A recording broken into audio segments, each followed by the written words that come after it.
And now we have Lydia's senior speech.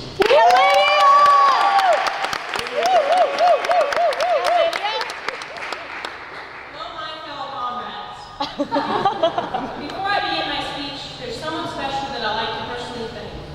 I won't be here without this one person, who's not only my best friend, but also someone that I look up to. She's also the only woman I would want to see as president of this great country. And yes, she is Sarah Palin.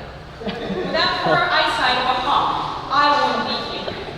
It all began one Sunday evening when I was in my Eagle house in Siberia, watching the only channel permitted by the Communist Party, and 100% censored by President Putin himself, when I realized that someone from across the ocean was sending me a signal.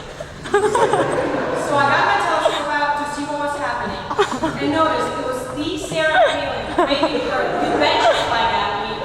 I knew it was my only chance to escape from the arms of a communist brotherhood, to finally live the well-fantasized American dream, and the land of the dream. Okay, all jokes aside, I wouldn't be here if not for my amazing mom and dad, and George Washington and the rest of the 39 delegates who signed the U.S. Constitution. You guys might not fully realize what it's like to fully express yourself in public. I mean, in Russia, my speech would have been something like this. Putin, Putin, and Putin. Okay, I went off a tangent here. So, as I was saying, I wouldn't be here if not for my parents. My father was the one to enroll me when I was 8 in a tennis camp back in Moscow.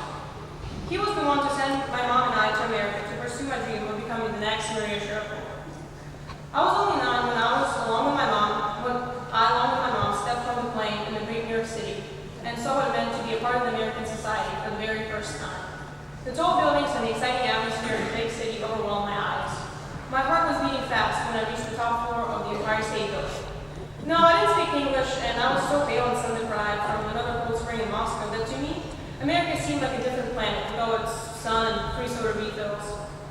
Then after 5 days of observing the city life, my mom and I traveled to sunny Florida to a voluntary tennis academy. I was there only for 2 weeks, but during that time, a moment of epiphany hit me, leading to a realization that this was my place to be in.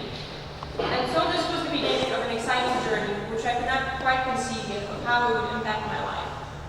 Even though my parents were the driving force of my dreams, and they were the ones to provide me with such an experience, it was up to me to decide whether I wanted to make this tennis thing become a reality. It all seemed fine until I understood that at the age of 13, I was making perhaps the most important decision of my life. And the consequences were unknown. I was going completely blind towards the light at the end of the tunnel.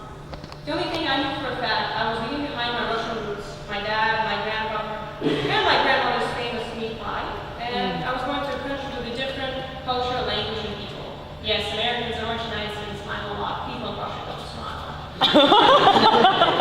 But at the same time, I also realized that if I make this decision, take that chance to be adventurous, I could always deal with change later.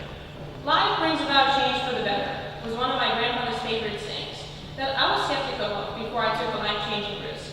All of my life, I have tried to avoid change because I felt comfortable with the situations that I was in.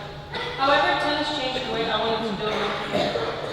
I encourage you all to take risks and embrace change. I'm not saying we'll be all roses and daisies, but I do know this, that if you don't take that opportunity, you will never know what could have happened. All you need to do is act and be brave, because no one wants to spend the rest of their lives wondering what could or should or would have happened. When I'm dealing with big decisions, I keep in mind my mom's saying, life will bring its own corrections. If you think that way, then change becomes, instead of an obstacle, another open door into the world you would want yourself to be in someday. Funny enough, we have one small decision, I won't be here at St. Stephen's, or in America at all. It gives me shivers every time I think about it. And the opportunities that follow that big step all contribute to my presence here today at this wonderful school with its warm-hearted people, most of whom have become my closest friends. Now at 17, being trilingual and having had the opportunity to apply to top colleges in the U.S., I see the impact of my decision.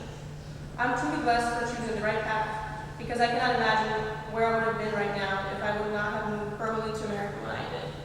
So comrades, if Sarah Palin ever waves a adventure flag at you across the ocean, seize that opportunity. Step out of the comfort of the Eagle house. Risk being discovered by the mechanical hound and the big rubber. Step into the real world and take that chance. God bless you all. God bless the United States of America.